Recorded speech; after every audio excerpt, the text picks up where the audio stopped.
ప్రియుడి మోజులో పడి కట్టుకున్న భర్తను కడతేర్చింది ఓ ఇల్లాలు. పైగా ఏమీ ఎరగనట్లు గుండెపోటుని చెప్పి అందరినీ నమ్మించి నాటకాలాడింది. బంధువులు కూడా నిజమేనని నమ్మారు. దహన సంస్కారాలు కూడా పూర్తి చేశారు.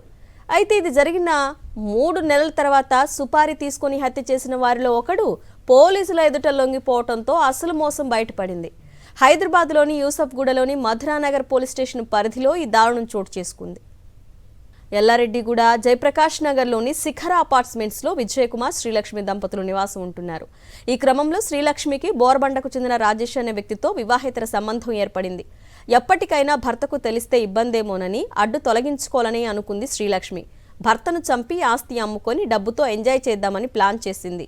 ప్రియుడు రాజేష్, మరో ఇద్దరు రాజేశ్వర్ రెడ్డి, మహమ్మద్ మైతాబ్తో కలిసి ఫిబ్రవరి 1న హత్య చేసింది. అయితే హంతకుల్లో ఒకడైన రాజేశ్వర్ రెడ్డి లొంగిపోవడంతో శ్రీలక్ష్మి అసలు భాగోతం బయటపడింది. రాజేశ్వర్ రెడ్డితో పాటు శ్రీలక్ష్మి, రాజేష్, మైతాబ్లను పోలీసులు అరెస్టు చేశారు. రైట్, ఈ దారుణ ఘటనకి సంబంధించిన డీటెయిల్స్ సుష్మిత అందిస్తారు. సుష్మిత, పోలీసులు ఏం చెప్తున్నారు?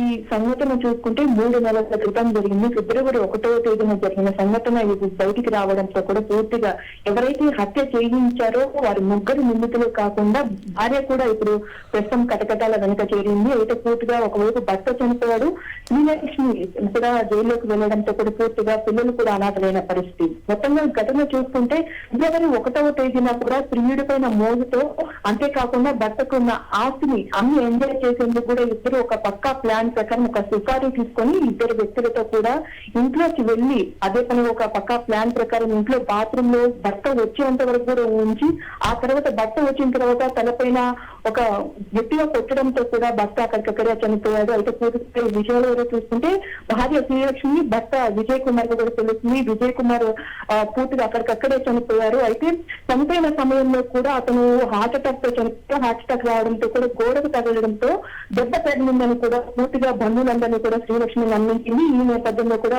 పోలీసులు అదే ఇన్వెస్టిగేషన్ లో కూడా చూశారు. అయితే ఆ తర్వాత 3 నెలల తర్వాత ఎవరైతే ఇందులో ఇన్వాల్వ్ అయ్యారో నిందితులు వారందరూ కూడా వారు ప్రశాంతంగా లేకపోవడంతో మేము పోలీసులకు విషయాన్ని చెప్పాము, లొంగిపోయామని కూడా చెప్తున్నారు. కానీ దీంతో మాత్రం చాలా ప్రశ్న బయటపడుతున్నాయి. మరి ఆ మహిళ ఎందుకు 3 నెలల తర్వాత వచ్చి నిందితులు లొంగిపోయారు, ఇందులో ఏమైనా ఇంకేమైనా కోణాలు ఉన్నాయా, ఆ మహిళ ఇలా కోరిక తీర్చలేకపోవడం కారణంగానే వీళ్ళు ఇప్పుడు బయటకు వచ్చారా, పూర్తిగా ఏదైతే ఏముంది. కానీ ఈ విషయంలో కూడా చూసుకుంటే భర్త ఒకవైపు భార్య జైలుకి వెళ్ళడం, భర్త చనిపోవడంతో కూడా పూర్తిగా పిల్లలు అనాథలైన పరిస్థితి. ఎవరైతే ఇందులో ఇన్వాల్వ్ అయిన ముగ్గురు నిందితులు కూడా జైలుకి వెళ్లారు.